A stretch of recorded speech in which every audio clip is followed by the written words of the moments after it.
Tales from the Sultanate of Zahir. In a bygone era, in a land of sprawling deserts and towering minarets, there thrived an empire that cast a shadow across the sands. This empire was known as the Sultanate of Zahir, a realm where legends were born and destinies intertwined. At the heart of the Sultanate stood a city, a jewel in the desert known as Aziza. Its labyrinthine streets were perfumed with the aroma of exotic spices, and its markets bustled with traders from distant lands. But Aziza's true wonder lay in the majestic palace that graced its center, the Palace of 1,000 Delights. Within its opulent walls, Sultan Zahir reigned, a wise and just ruler known for his compassion and wisdom. He had a peculiar fascination with storytelling, and often summoned the finest storytellers from across the empire to entertain him and his court. One day, a humble storyteller named Layla arrived at the palace gates.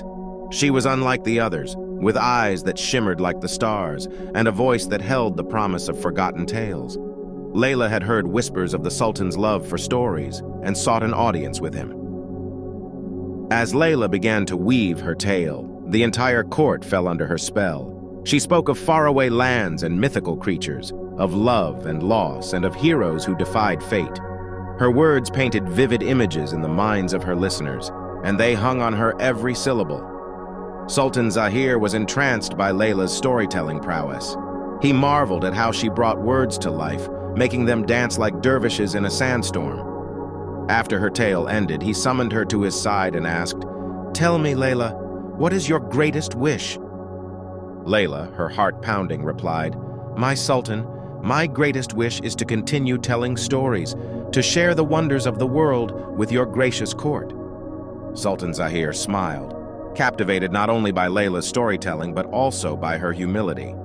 He granted her request, making her the official royal storyteller of Aziza. Layla's presence in the palace brought joy to all, but it also stirred envy in the hearts of some. Among them was the vizier, a cunning and ambitious man who harbored dark desires for power. The vizier devised a wicked plan to discredit Layla. He spread rumors that she possessed a magical amulet, a source of her storytelling prowess. He claimed that Layla's stories were spells in disguise, designed to ensnare the Sultan.